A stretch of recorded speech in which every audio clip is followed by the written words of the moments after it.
Apuntes de medicina. A veces todo comienza con algo tan discreto que pasa desapercibido. Una presión en la pelvis al final del día, una molestia al caminar, una sensación de peso que no existía antes. No es dolor, no es infección, no es una urgencia médica. Es solo una señal silenciosa de que el piso pélvico, esa estructura que trabaja sin descanso, está empezando a ceder. El piso pélvico es una hamaca viva hecha de músculos, ligamentos y tejido conectivo. Sostiene la vejiga, el útero y el recto con una precisión que pasa desapercibida hasta que algo cambia. Con los años, esa hamaca se modifica. El colágeno disminuye, la elasticidad se pierde, el músculo estriado involuciona, y la falta de estrógeno deja su huella. Los embarazos distienden, la tos crónica empuja, el estreñimiento presiona, la obesidad carga, la genética decide cuánto soporte queda. Y cuando la presión supera la resistencia, la hamaca se estira, y un órgano desciende. Cuando es la vejiga la que pierde soporte, aparece el cistocele. No es un tumor, no es una masa independiente. Es la vejiga misma buscando espacio donde antes había sostén. La pared vaginal anterior se convierte en una especie de ventana a través de la cual la vejiga se insinúa. Ese abultamiento tiene una textura particular. No es duro, no es pétreo, no es fijo. Es una prominencia elástica, que cede bajo la presión del dedo explorador y fluctúa con la respiración. Aumenta al toser, al pujar, al hacer fuerza. Disminuye al acostarse. Es la anatomía respondiendo a la física. La progresión clínica sigue un patrón reconocible. Primero, la sensación de peso. Luego, la urgencia urinaria, como si la vejiga hubiera perdido la capacidad de esperar. Después, los escapes al esfuerzo. Una gota al toser, al reír, al levantar algo del suelo. Finalmente, el abultamiento visible o palpable, que aumenta al final del día y desaparece parcialmente al acostarse. La mecánica interna explica cada síntoma. Cuando la vejiga desciende, la uretra cambia de ángulo. Ese ángulo, que normalmente se mantiene cerrado gracias al soporte muscular, se abre con cada aumento de presión abdominal. Por eso aparece la incontinencia de esfuerzo. La presión supera la capacidad de cierre uretral. Cuando el músculo detrusor se contrae sin aviso, surge la incontinencia de urgencia. Es una contracción involuntaria, eléctrica, que obliga a buscar un baño de inmediato. Y cuando ambos mecanismos se combinan, aparece la mixta, la más frecuente en mujeres con cistocele. La hiperactividad del detrusor explica la urgencia. La hipermovilidad uretral explica los escapes. Y el cistocele explica el cambio en la mecánica. Cuando llega el momento de la exploración física, el cuerpo revela con precisión lo que ha estado sosteniendo en silencio. La paciente se coloca en posición ginecológica. El clínico observa primero sin tocar. El tono del periné, la apertura vaginal, la presencia de humedad, la relajación o tensión de los músculos superficiales. En reposo, muchas veces no se ve nada. El cistocele es discreto cuando la gravedad no lo empuja. Pero basta un pequeño esfuerzo para que la anatomía se manifieste. El médico pide a la paciente que tome aire y empuje, como si intentara evacuar.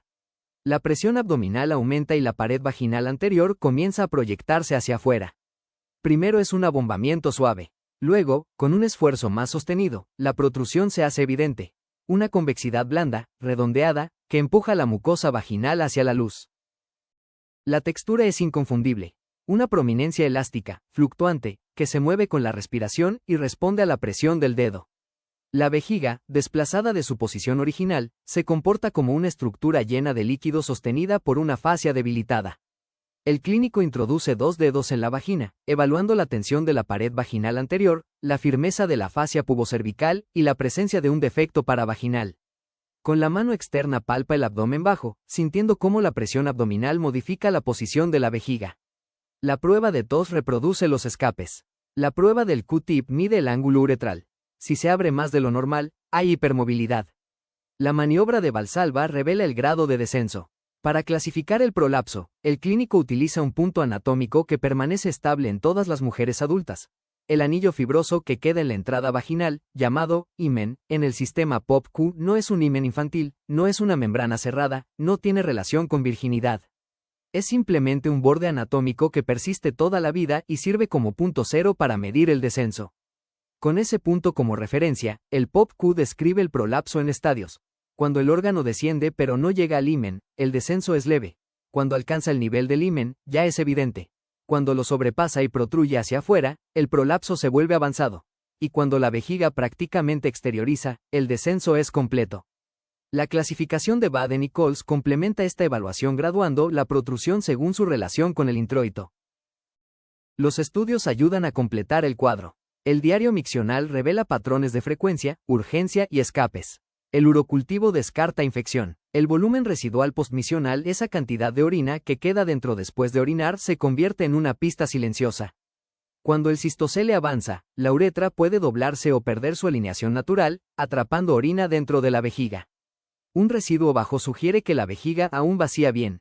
Un residuo elevado indica que el descenso está interfiriendo con el vaciamiento, que la vejiga está trabajando contra un ángulo desfavorable. La cistometría añade otra capa de comprensión. Mientras la vejiga se llena lentamente, el detrusor, ese músculo que debería permanecer relajado, a veces se adelanta, se contrae sin permiso, empuja antes de tiempo. Esas contracciones involuntarias explican la urgencia repentina. Y cuando el clínico observa cómo cambia el ángulo uretral durante el llenado, entiende por qué el esfuerzo provoca escapes.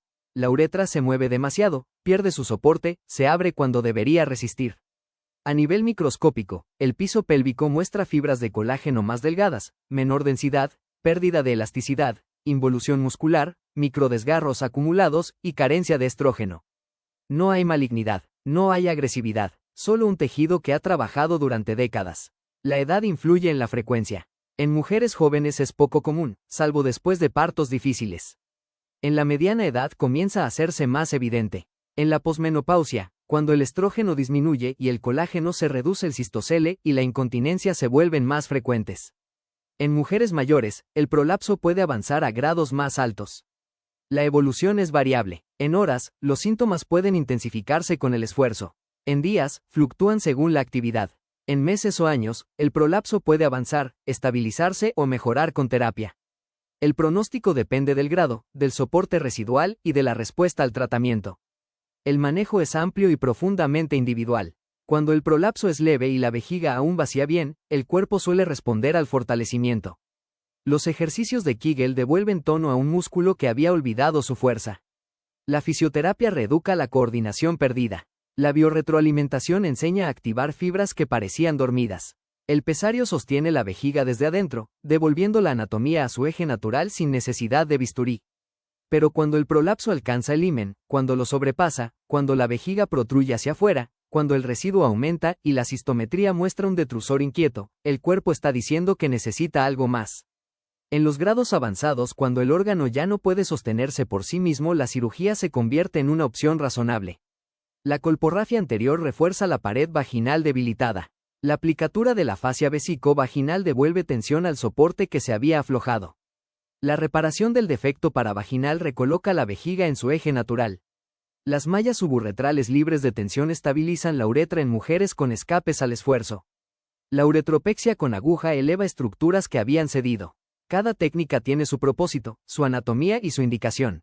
La recuperación depende del procedimiento, pero suele incluir días de reposo relativo, semanas sin cargar peso y un retorno gradual a la actividad. La vida sexual puede verse afectada temporalmente, pero muchas mujeres descubren que, al corregir el descenso, la comodidad y la sensibilidad mejoran. El cistocele, la incontinencia y el prolapso genital no son un fallo personal. No son un castigo, no son una vergüenza, son la consecuencia fisiológica de un sistema que ha trabajado toda una vida. Y cuando algo pierde soporte, el cuerpo encuentra una forma de hacerlo evidente, y también una forma de recuperarse cuando se le ofrece el camino adecuado.